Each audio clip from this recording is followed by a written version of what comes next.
급속도로 강화되고 있는 지역 환경 규제 속에서 우리의 산업 경쟁력을 높여주고 녹색 산업의 성장으로 유무 일자리를 창출해낼 것입니다.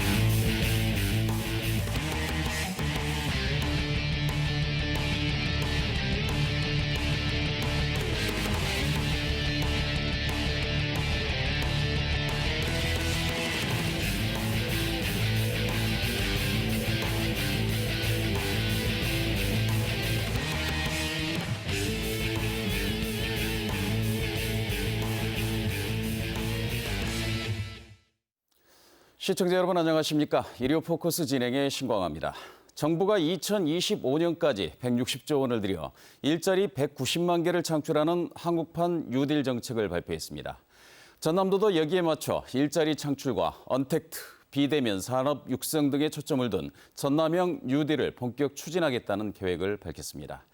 전남형 그린 뉴딜은 포스트 코로나 시대를 대비하고 한국판 뉴딜의 선도 모델로 주목받고 있습니다. 오늘 일요 포커스에서는 전남형 그린 뉴딜 가운데 주로 해상풍력을 통한 일자리 확충 방안에 초점을 맞춰 토론해 보도록 하겠습니다. 먼저 참석해 주신 분들 소개해 드리겠습니다. 김차진 전남도 일자리 정책과장 나오셨습니다. 안녕하십니까? 네, 어서 오십시오. 문채주 목포대 교수 함께하셨습니다. 네, 반갑습니다. 네, 문채주 교수님은 에너지밸리 산학융합원장도 함께 맡고 계십니다. 네, 먼저 오늘 토론의 주제가 이제 한국판 뉴딜 종합계획을 먼저 보고 그 뒤에 이제 전남형 뉴딜 거기에 후속되는 전남형 뉴딜 계획이 일자리를 어느 정도나 창출하고 어느 정도 우리 지역에 이바지를 할 것인가 이런 부분들의 포커스를 맞춰서 토론해 볼 텐데요. 먼저 패널 두 분으로부터 차례로 한국판 뉴딜 종합계획 발표를 본 소감을 먼저 들어보고 토론 이어가 보도록 하겠습니다. 먼저 김차진 과장님께서 말씀해 주시죠. 네, 지난 7월 14일 날 문재인 정부에서 한국판 뉴딜 정책을 발표했습니다. 전체적으로 25년까지 약 한 재정을 160조 원을 투자해서 총 일자리 190만 개를 창출하겠다는 계획을 좀 갖고 있고요. 그래서 이걸 통해서 고용을 좀 안정화시키고 또 경제 발전을 좀 뒷받침하겠다는 그런 취지라고 좀 보고 있습니다. 그래서 저희들 이번에 한국판 뉴딜 종합대책이 발표되면서 우리 전남도 지금까지 그린 뉴딜 이런 부분에 대해서 지금 상당히 많이 연구를 해왔고 또 청정 전남, 블루 이코노미 정책과 지금 부합하는 그런 정책들이기 때문에 저희들은 지금 반기고 있고요. 이런 한국판 뉴딜이 앞으로 차질 없이 진행이 된다고 하면은 그린 에너지라든가 스마트 의료, 그다음에 미래 모빌리티 이런 산업들에서 전남의 그 핵심 현안들이 대거 정부 정책에 반영됨으로 인해서 추진의 지금 속도가 지금 높아지지 않을까 이렇게 지금 전망하고 있습니다. 네, 전남형 블루 이코노미 사업에 포함됐던 전남의 현안 사업들이 이제 탄층 탄력을 받게 될 것이다. 뭐 이렇게 정리할 수 있겠고요. 문채주 교수님은 어떻게 보셨습니까? 예, 뭐 아시다시피 그 한국판 뉴딜 종합 계획이라는 게 원래 미국에서 있던 그 뉴딜 사업, 그 대공황 시절에 이제 경제를 어떻게 하면 활성화시킬까 이런 고민에서 나왔던 그런 대책을 좀 벤치마킹을 해서 도입한 것으로 그렇게 보입니다. 그래서 그런 측면에서 봐서는 아마 적절하지 않느냐 좀 그렇게 보여집니다. 하지만 일부는 조금 누락된 것이 좀 있지 않느냐, 보완이 좀 필요하다고 생각하는 게 있습니다. 네. 첫 번째는 이 그린 뉴딜은 기후 변화하고 그 분리해서 생각할 수가 없습니다. 네. 그렇게 본다면 온실가스 감축 목표랄지 이런 게 구체화돼서 제시를 하면서 같이 발표가 됐으면 훨씬 설득력이 있지 않을까. 네. 기본 자료를 보면 이제 국제에너지기구에서 발표한 자료 2017년 자료인데 아마 지난달에 발표된 자료입니다. 근데 우리나라가 온실가스 배출량이 세계 7위에 해당이 됩니다. 예. 그 얘기는 뭐냐면 가장 큰 중국하고 미국에 이어서 7위라는 얘기고 또 증가율이 굉장히 높기 때문에 한편으로 이 그 NGO 단체에서는 기후 악당이라는 그런 그 오명을 조금 받고 있는 기후 악당이요. 예. 네.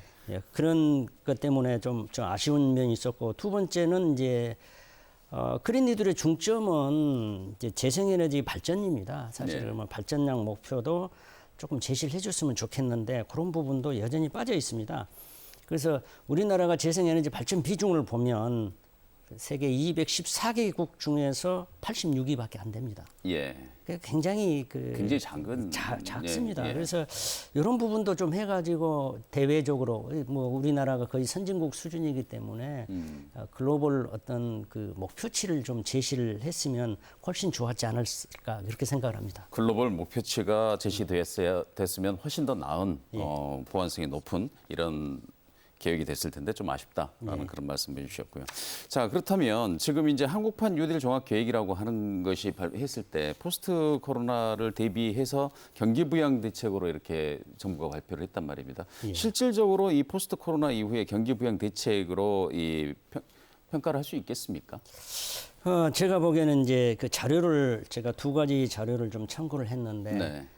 금년 4월에 똑같은 그 문제를 가지고 비상 가지고 그 자료를 봤었는데 네. 하나는 영국의 그 환경 컨설팅 업체라고 있습니다. 네.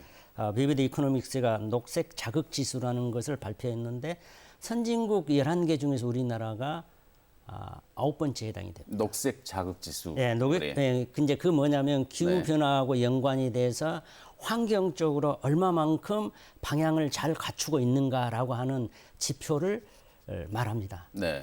그런데 그게 우리나라가 이제 9번째밖에 안 되고 조건이 하나가 붙어 있는데 우리나라 정부가 앞으로 환경 정책을 강화를 하면 이 순위가 바뀔 수 있다. 예. 이런 보고서가 하나가 있고 또 하나는 이제 똑같은 4월에 나왔는데 스탠포드 대학의 그 마크 제이콥슨 교수가 만드는 보고서인데 네. 우리나라가 재생에너지 발전을 100% 환산을 우리가 2050년까지 한다고 하면 기존에 사라진 일자리도 있지만 순수하게 증가되는 일자리가 약 144만 개가 만들어질 거다. 144만 개가 만들어진다고요?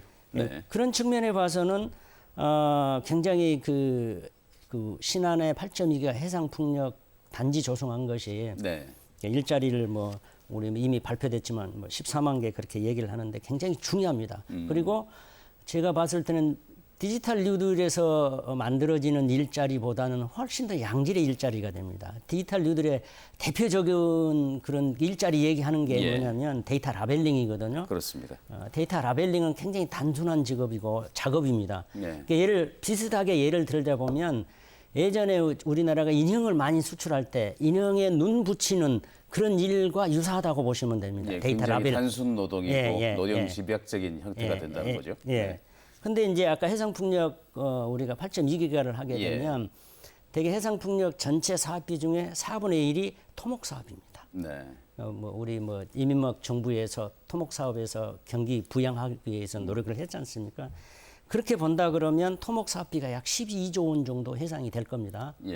전체 사업비 중에 4분의 1 정도가 되니까 그러면 거기에 맞춰서 아까 제가 처음에 설명이 들었던 여러 가지 양질의 일자리들이 많이 만들어질 거고 또 거기하고 연관돼서 유지 보수하는 그런 기업들도 만들어질 거고 생산 공장도 만들어질 거고 그러면 상시 고용하는 인원도 4,000명 이상이 바로 만들어질 것 같기도 하고 그래서 상시 고용이 4,000명 이상 만들어진다. 직간접 고용하면 14만 명이 되지만 상시 고용이 바로 한 4,000명 정도가 바로 필요하지 않을까 그렇게 예상을 하기 때문에 제가 바라봐서는 그린 뉴딜이 진짜 양질의 그런 일자리를 만들 수 있다. 또 하나는 이제 아까 그 연계돼서 제가 자료를 좀 분석을 해봤더니 그린 뉴딜로 투자하는 금액이 전체 예산에서 40%인데 이 일자리는 35%밖에 안 됩니다.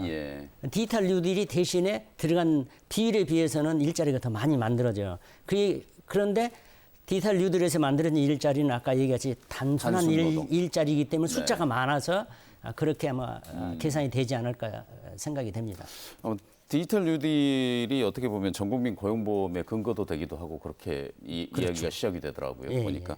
그래서 이제 그 성격이 전혀 같을 수는 없겠지만 비교해줘서 말씀하신 것처럼 결국 양질의 일자리를 지속 가능한 일자리를 찾아낸다라고 하는 측면에서는 이쪽이 훨씬 더 낫다라고 이렇게 보신다는 거죠.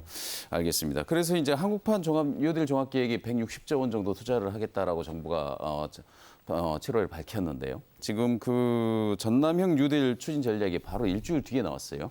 그래서 일주일 뒤에 나온 전략을 보니까 91개 사업에 지금 8조 4천억 원 이걸 확정을 해놨던데 김천진 과장께서 이제 그 전남형 뉴딜 추진 전략 보고에 비대면으로 열리긴 했습니다만은 이 부분에 참여를 해보셨기 때문에 개략적으로 좀 정리를 해주신다면 어떤 내용들입니까? 예, 저희 네. 도는 이제 정부의 그 한국판 뉴딜 종합 계획이 발표된 이후에 네. 저희들이 후속 대책을 저희들이 지금 마련을 했었습니다. 그래서 네.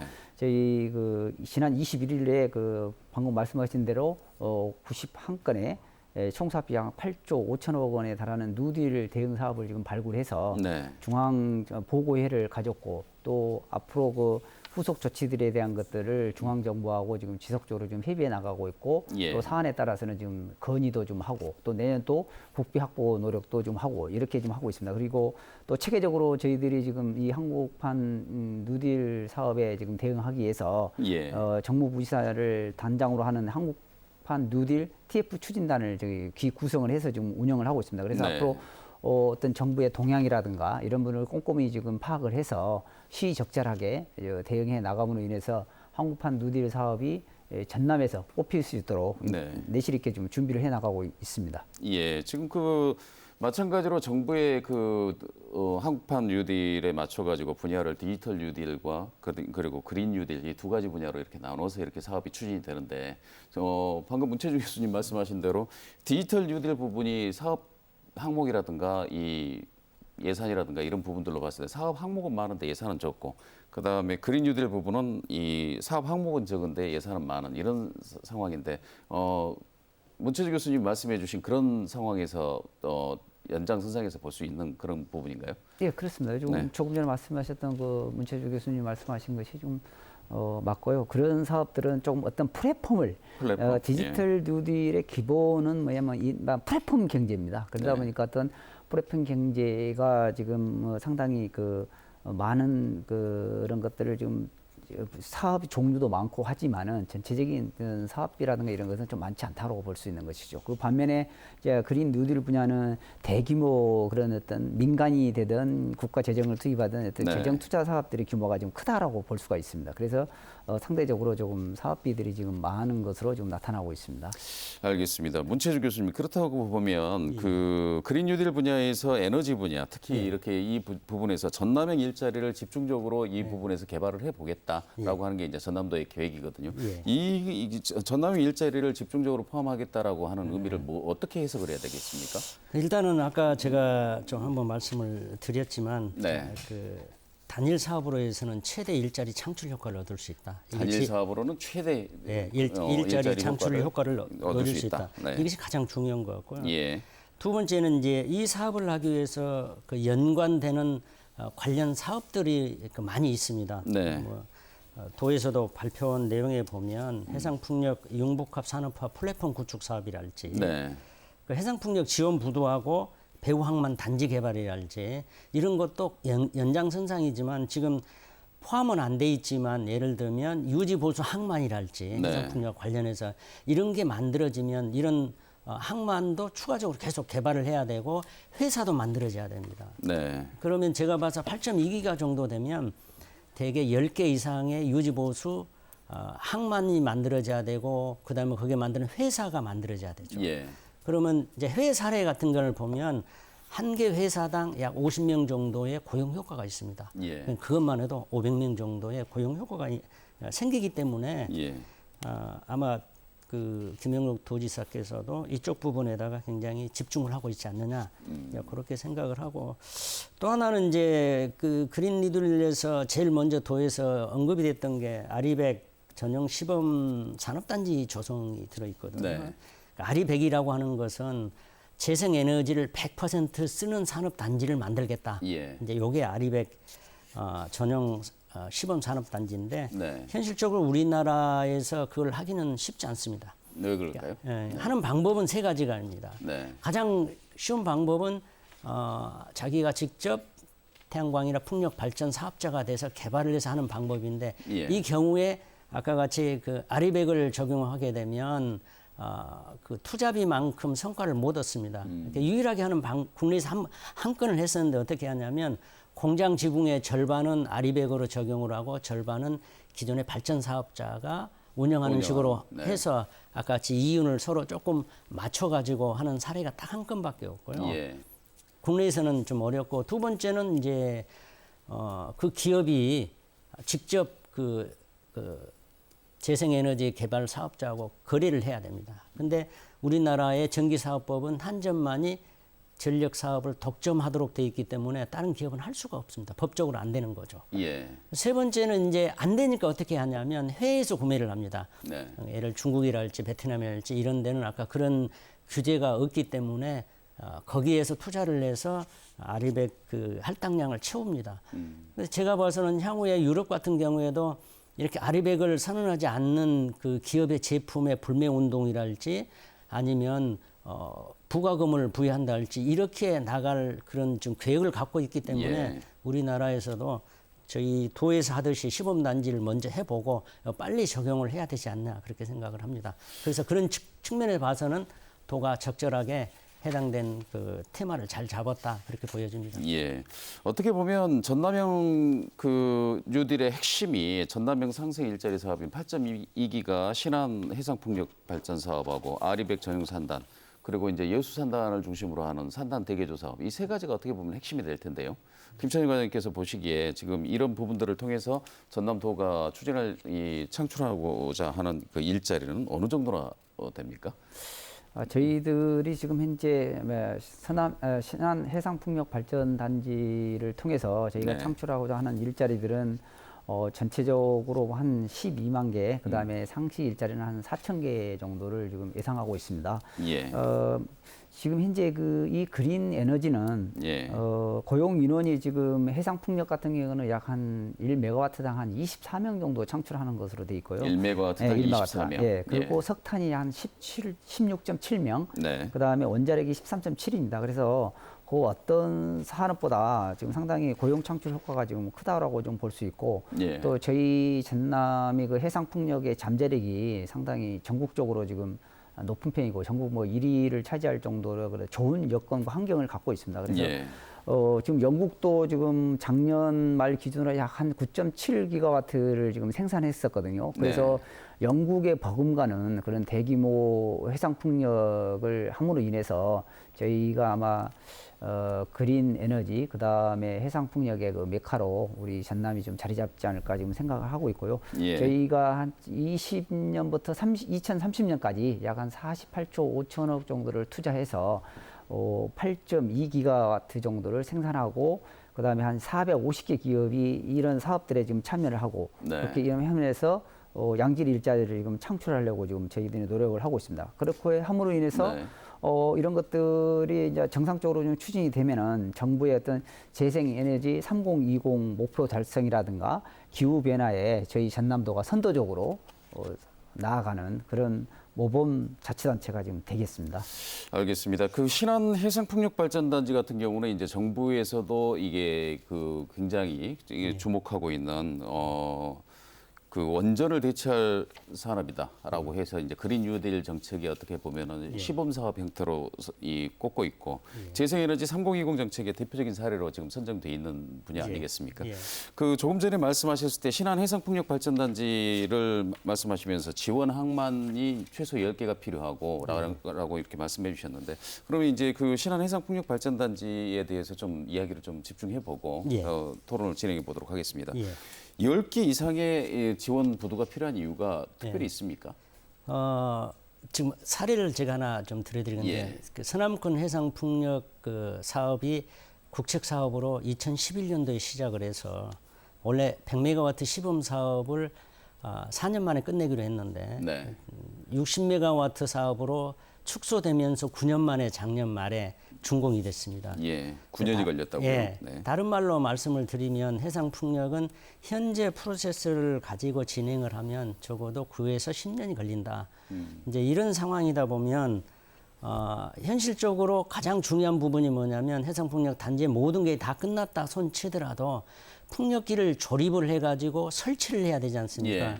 근데 실제 우리나라에서 해상에서 작업할 수 있는 날짜가 365일 중에서 되게 80에서 90일밖에 안 됩니다. 그렇게 적습니까? 예, 실제로 네. 작업을 할 수 있는 여건이.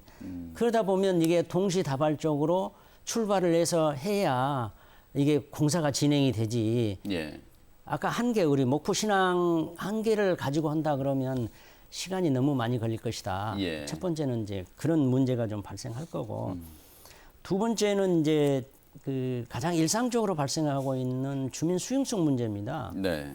그 주민 수용성은 주민하고 같이 협력하는 상생 모델을 만들거나, 두 번째는 적어도 지역에 우리 도에서 추진하고 있는 도민발전소를 예. 컨셉을 놓고 출발을 하든지 이렇게 해가지고 지역 주민들하고 같이 공생하는 그런 네. 사업 그 모형을 만들어 가야 된다. 그렇게 해야지만이 아까 주민의 저항이 없어야 공기가 빨라질 수 있습니다. 네. 아까 제가 예를 들었던 산안권 해상풍력 그 발전 단지 같은 경우에는 주민 동의가 안 이루어져서 결국에는 전원개발 촉진법에 의거해서 인허가를 받은 거란 말입니다. 예. 그렇게 하다 보니까 시간이 많이 걸렸던 거고, 저희들 같으면 아까 그런 모형들을 잘 만들어서 하면 그런 시간을 좀 단축할 수 있지 않을까, 예. 그렇게 생각을 합니다.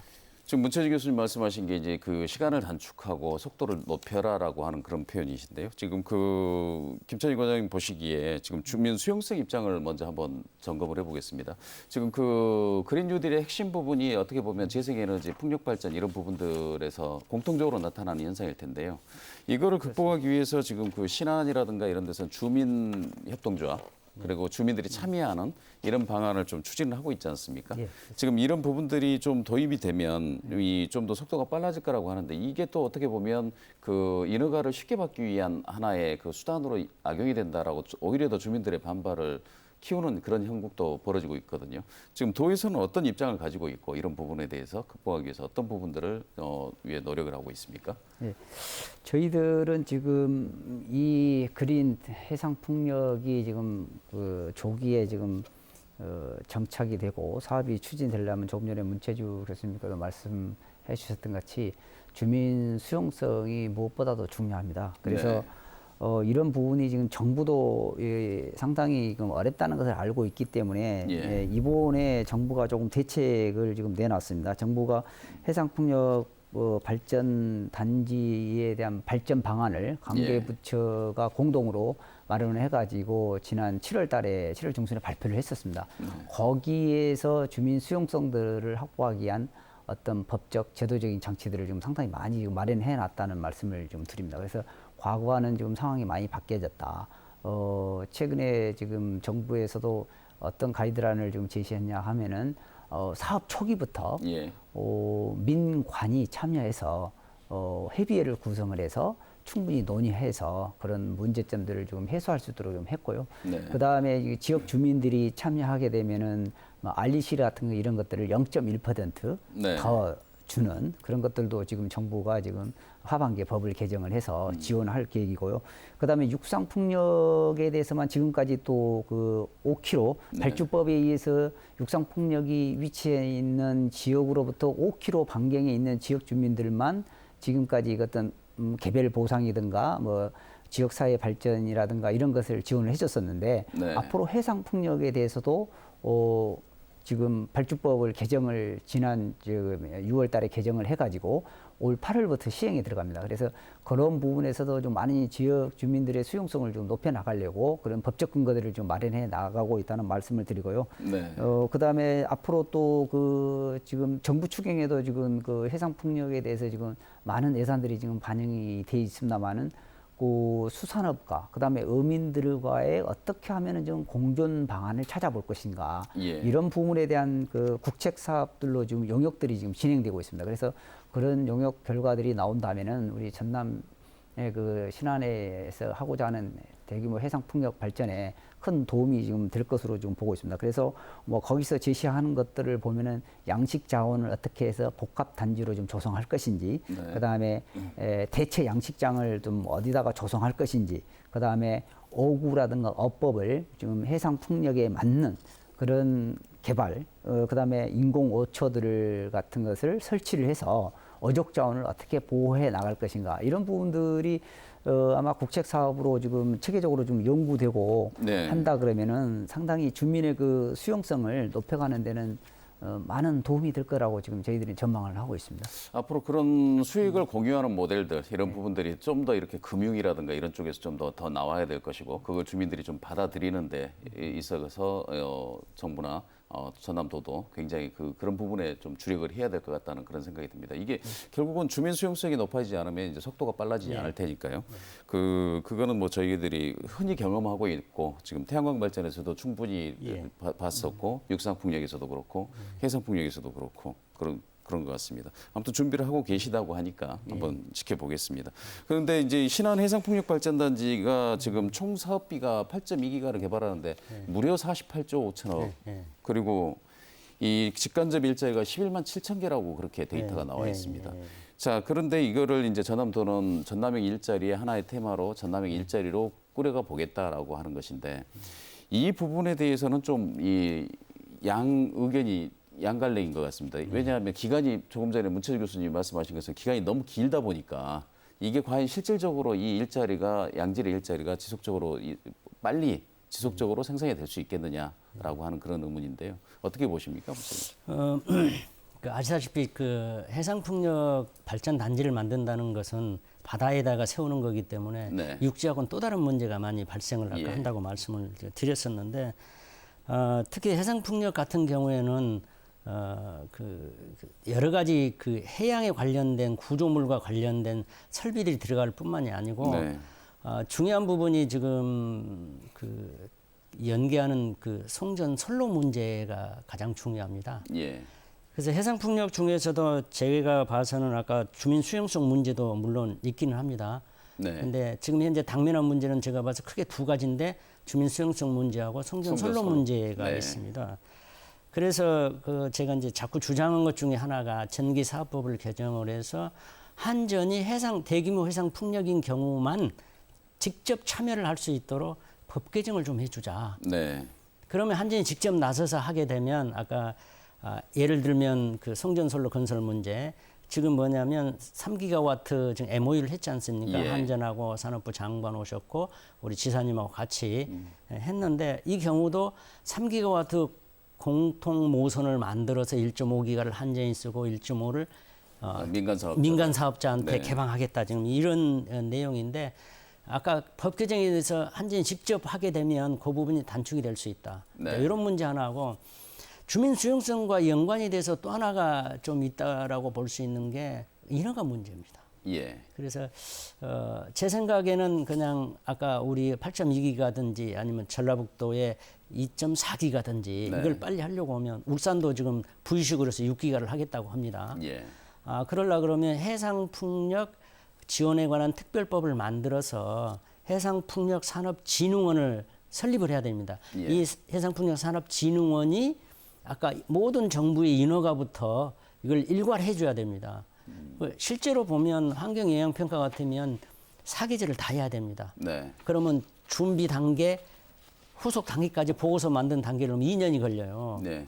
그러면 이런 것들이 아까 일부 측면에 봐서 일괄적으로 처리할수록 동시다발적으로 인허가 문제가 처리가 되면 좀 단축이 될 거다. 네. 이런 부분하고 같이 좀 봐서 해야 아까 그런 어려움이 좀 해결되지 않을까 이런 생각이 들고요. 그 외에도 보면 이제 우리 도 같으면 이제 조례도 만들고 네. 신안군 같으면 특히 상생협력조례라고 그래서 30%를 주민하고 같이 이익을 공유하는 이익을 공유하는 이런 조례안을 만들었는데 이제 이런 것들을 조금 어떻게 국지적으로 접근 좀 시키는 국리를 좀 해야 된다. 그래서 제가 봐서는 조금 상세하는 실행 로드맵을 좀 만들어서 법 개정이 필요할 때는 아까 그 예상대로 동시에 같이 법 개정도 하고 주민 설득도 하고 이게 같이 로드맵을 만들어서 좀 추진을 해야 된다. 네. 그래야지만이 아까 우리가 원하는 좀 기간 내에 단축을 시켜서 좀 할 수가 있고 또 하나는 이제 가장 중요한 부분이 제가 지금 생각하고 있는 것 중에 하나가 8.2기가를 한다고 그러는데 우리 전남도에서는 단 해상풍력기 한 기도 못 꼽았단 말이에요. 네. 그러려 그러면 지금 현재 민간 사업자가 개발하고 있는 것 중에서 가장 진도가 빨리 나간 단지 하나를 지정해서 시범 사업으로 해가지고 그 부분에 해상풍력 단지를 하나 우선 만들어서 자, 진행된 과정이 이런 매뉴얼에서 하면 되니까 그 다음에는 그 매뉴얼에 따라서 바로 시행할 수 있도록 그런 시범 사업이 우선적으로 조금 서둘러서 진행을 좀 시켜야 되지 않을까 그렇게 싶습니다. 일단 성공 사례를 가지고 빨리 한번 진행을 해보자라는 취지의 말씀이신 예. 거죠. 근데 지금 조금 전에 말씀하신 해상풍력진흥원 예. 이거를 건립을 할 때는 해상풍력진흥원이 전남도가 설립하는 게 맞습니까? 아니면 정부가 설립하는 정부가 건가요? 하는 거죠. 예. 국고로 왜냐하면 중앙부처의 인허가를 담당해 줘야 된다. 중앙부처의 환경부, 인허가를, 아까 해수부, 산업부, 뭐 국방부 다 연관이 돼 있기 때문에 예. 국가 차원에서 그 특별법을 만들고 그 특별법에 근거한 해상풍력산업진흥원이 만들어져야지만이 그 범부처 차원의 지원이 가능할 겁니다.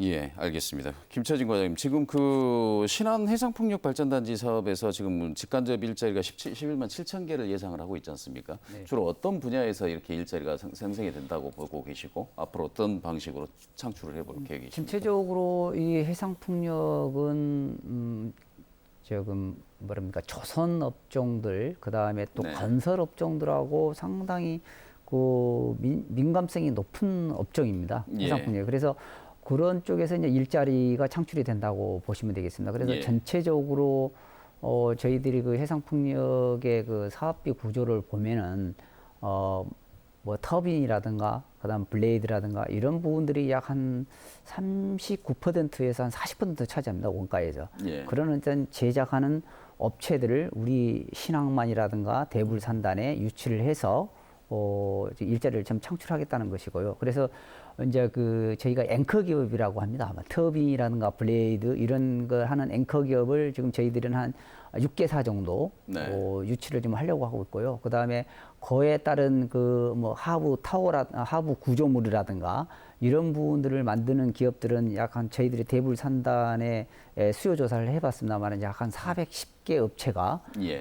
해상풍력이 되면은 참여할 의향을 지금 밝혔습니다. 저희들이 이제 조사한 결과에 지금 의향서를 지금 냈었고요. 예. 그 다음에 나머지는 지금 이제 그 앵커 기업과 같이 오는 협력업체들이 있습니다. 네. 약 협력업체도 한 30개 정도를 우리 지역에 유치를 해서 산업 생태계를 지금 구축해 나갈 계획을 가지고 있습니다. 그래야지만이 우리 지역에 양질의 일자리가 생길 수 있기 때문에 그 부분에 주안점을 두고 저희들이 전남형 상생 일자리를 추진하는 것입니다. 단순하게 어떤 뭐 민간의 투자, 그린 뭐 누딜이다 해서 민간의 투자만을 뭐 손 놓고 있는 것이 아니라 우리가 네. 적극적으로 그 행정이 지금 개입을 해서 아까 인허가 부분이라든가 주민 수용성 부분들 이런 부분들을 좀 차질 없이 좀 준비를 해서 많은 장기간의 시간이 걸리는 그런 것들을 조금 차질 없이 좀 추진해 나가려고 그렇게 좀 해 나가고 있다는 말씀을 드리고 조금 전에 뭐 문채주 교수님이 말씀하셨습니다만 인허가라든가 이런 것을 전담하고 뭔가 모델을 만들어 나갈 수 있는 그런 기구가 필요하다 그래서 저희들도 그런 부분을 충분히 인식을 하고 네. 해상풍력 융복합 산업화 플랫폼이라고 해서 지금 그것을 구축하려고 지금 저희들이 지금 중앙정부에 지금 건의도 하고 있고 예. 저번 3차 추경에 일부 예산이 지금 반영돼 있습니다. 그래서 내년 또 국고 해난 사업으로 지금 관리를 하고 있는 상황이고 그래서 네. 저희들도 지금 열심히 중앙정부에 쫓아가서 지금 이런 사업들이 좀 필요하다 이렇게 네. 지금 상당히 건의도 드리고 지금 예산을 확보하려고 좀 노력을 하고 있다는 말씀을 드립니다. 네, 활발하게 국고 확보를 위해서 노력을 하고 계신다는 건데요. 지금 그 전남행 뉴딜길이 결국은 뭐 무조건 기업을 기다리는 건 아니다라고 이렇게 말씀하셨고 적극적으로 발굴하시겠다라고 하셨는데 그렇다고 보면 기업을 유치하고자 하는 그 리스트들이 이미 만들어져 있다라고 이렇게 봐도 되는 겁니까? 예, 그렇습니다. 예, 아까 뭐 앵커 기업도 있고 뭐 하는 부분도 있고. 저희들이 지금 앵커 기업이라고 하면은 네. 우리 이제 국내에서 가장 이제 그 터빈 분야는 지금 두산중공업이라든가 네. 유니슨, 그다음에 이제 뭐 외국계 회사는 이제 지멘스 이런 부분이고 타워는 뭐 CS 윈드라든가 동국 SNNC, 그다음에 블레이드는 뭐 휴먼 컴포지트 들어간다 이런 부분들이 지금 이제 앵커 기업들이 대상이 되겠습니다. 그래서 이런 기업들을 저희 전남으로 지금 유치를 해서 예. 공장을 짓도록 하면은 양질 일자리가 좀 만들어질 것이고, 그다음에 이런 그 앵커 기업이 오므로 인해서 또 이 기업과 연관돼 있는 또 협력업체들이 또 당연히 좀 따라오게 돼 있습니다. 그래서 예. 그런 업체들도 뭐 한 30개 이상 우리 전남 지역에 지금 유치를 하고 나머지 하부 구조물이라든가 이런 것들은 우리 대불산단에 지금 많은 조선 기자재 업체들이 있기 때문에 그런 기술 개발이라든가 R&D를 통해서 좀 경쟁력을 갖춰 나간다면은 충분하게 좋은 일자리들이 좀 생겨날 것으로 좀 보고 있습니다.